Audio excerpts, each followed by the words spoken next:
وهذا الرجل هو ما تبقى في أواخر القدور الموجودة في بيوت الناس، يجمعه من هناك ثم يأتي ويحميه ويفطر عليه. والله عجيب. عدد طلاب المدرسة حوالي 1000. يقول لي الدكتور هنا توجد وحدات أخرى سكنية وتريد تزورها؟ قلت أكيد، ودنا نشوف هؤلاء كيف يعيشون.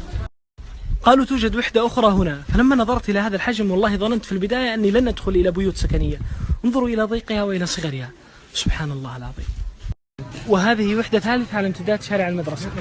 ما شاء الله تبارك الله، ما شاء الله. صغار التلاميذ. هذه غرفتهم، وكل كيس من هذه الأكياس عبارة عن دولاب مصغر فيه أغراض كل طالب جاء من بلده إلى هنا لكي يسكن ويدرس ويتعلم القرآن. والله وبالله وتالله قسما بمن أحل القسم أني عددت هذه الأكياس الموجودة هنا كيسا كيسا فبلغت 90 كيسا. 90 طالبا في غرفة كهذه، لا أدري كيف يجتمعون، كيف ينامون، كيف يأكلون، كيف يشربون، كيف يستطيعون أن يعيشوا حياتهم. لا إله إلا. أفخم حقيبة رأيتها هذه الحقيبة، وعامة الحقائب الأخرى هي عبارة عن أكياس الدقيق وأكياس الرز والخيش. لا يوجد أثر هنا لأي كهرباء أبدا، بل خشب فوقه زنك، ويجعلون بعضه مدسات يدسون فيها بسطهم، والمكيفات فتحاتها فارغة. وهذا عندهم مكيف ونافذة في نفس الوقت، والباب عندهم ليس له أي شيء، شوف مفتوح فورا، مجرد أن يدفع فيفتح. وهذه وحدة نطل عليها إطلالة عابرة. ما شاء الله لا قوة إلا بالله. والله نحن المحرومون وليسوا هم. سبحان الله، هنيئا لكم. أنا استحي من الشيخ، يبغاني أدخل كل غرفة وأصورها، لكن والله العظيم يعني لا جديد سوى ما رأيته. نسأل الله اللطف والعون لهم. ادعوا لهم يا جماعة. الظالمين لهم عذاب أليم، الظالمين مشركين مما كسبوا وهو واقع بهم، الذين آمنوا وعملوا الصالحات في روضات الجنات.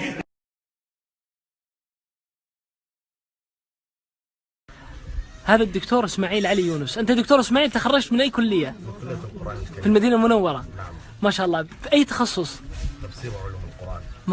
سمعنا أنك استفدت من هذه المدرسة يا دكتور إسماعيل، أليس كذلك؟ مدرسة الشيخ سادة. لا والله. قرأت على من؟ الشيخ سراقة. الشيخ سراقة قرأت عليه. ما كيف رشحت لجائزة دبي يا شيخ فضل؟ والله من خلال الممثل لجائزة دبي الدولية للقرآن الكريم الشيخ أبا حمزة. الممثل في نيجيريا. كيف ترشحت دكتور إسماعيل لجائزة الملك عبد العزيز الدولية؟ ترشحت لها بعد أن اجتزت 4 مراحل. يعني 4 اختبارات. 4 اختبارات في نيجيريا. طيب عندما رشحت ووصلت إلى هناك حزت أي مركز؟ المركز الثالث. في أي فرع؟ الأول. ما هو؟ لحفظ القرآن وتجويده وتفسيره. ما هو هذا الأمر الذي تطبخه هذه المرأة في الزيت وتقليه هنا؟ هذا زي ما عندكم يسمونه المقلية يعني. أو الجيمات؟ أو الجيمات، نعم. هذه كم ثمنها هذه يا دكتور إسماعيل؟ يعني كل حبة يعني 5 حلالات. الحبة ب5 حلالات، يعني 20 حبة تقريبا بريال. 20 تقريبا هذه المرأة تضعه ثم تضع عليه من هذه البهارات الحارة حتى يأكلونها ويطعمونها. وعندهم هنا ال5 هلالات وال10 هلالات، والهللة معتبرة، ويطبخ على الحطب كما تشاهدون. هذا هو الإناء الذي يطبخ عليه، وهذه هي. تخيل فقط أن يكون فصلك بهذا الشكل، فيه علف للبهائم وعربية وسجادة وأشياء عجيبة غريبة. ما شاء الله تبارك الله. هذا الشيخ شرف الدين كتب المصحف كاملا وانتهى من المرحلة الأولى وبقي عليه التشكيل والضبط.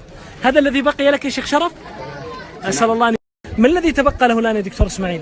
الذي تبقى له الضبط، وهو وضع الهمزات فوق أو تحت أو على السطر ولا علامات الوقف. هؤلاء الطلاب ما هم؟ هؤلاء الحفظة هم الذين في المرحلة الأخيرة تقريبا. ماذا يصنعون؟ هم إذا حفظوا يكتبون، ثم يكتبون ويأتون عند الشيخ للتصحيح. ما شاء الله. يعني هنا الشيخ يصحح لهم ما كتابتهم. طريقة الكتابة. هذه هي مرحلة الستر. نعم. التي يكتب الطالب فيها القرآن كاملا عن ظهر قلب على الألواح. فإذا اجتاز ينتقل إلى كتابته على الورق. الأساتذة يضعون الأوراق للامتحانات خلف بعضها، هنا يضعون الألواح فوق بعضها، ثم يأتي الطالب هذا فيصحح له الأستاذ ما كتبه في هذا المكان.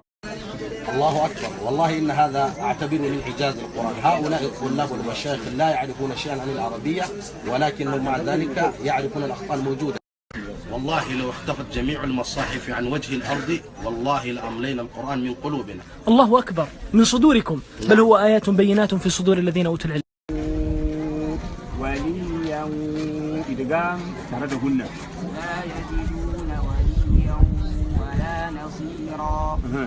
ثم أورثنا الكتاب الذين اصطفينا من عبادنا. ماذا تقول دكتور إسماعيل؟ أنا أثناء التصحيح يحدد له المتشابهات، مثلا يقول هذا هم 5 في القرآن أو 6 أو 3، يحدد له الموصول والمقطوع. يعني الأستاذ هنا يحدد له الموصول والمقطوع. نعم. طيب يا شيخ فضل، أينما كم مرة وردت موصولة وكم مرة وردت مقطوعة في القرآن الكريم؟ طيب أينما وردت الموصولة في 4 مواضع وبقية المواضع مقطوعة. مواضع الموصولة فأينما تولوا فثم وجه الله. 1. أينما تكونوا يدرككم الموت ولو كنتم في بروج مشيدة. 2. أينما يوجهه لا يأتي بخير. 3. أينما ما هو الاصطلاح الذي يطلقونه على هذا؟ الخرج. الخرج، هكذا سمعتموه؟ نعم. ولا تعرف سبب التسمية؟ نعم. ولكن هذا له أصل عن المغاربة. عن المغاربة. ما شاء الله. هكذا يبرون السن القلم أو سن اللوح، يبرونه بشيء مثل الموس، يبريه به هكذا وهذا ارتاح. هذا الخط جميل ما شاء الله تبارك الله في هذا اللوح. إيه صح، هذا خط جميل. لمن هذا اللوح؟ من هذا لأحد البنات ما شاء الله تبارك الله، من طالبات المدرسة. ما شاء الله عليك. ولو كنا النساء كمن رأينا لفضلت النساء على الرجال.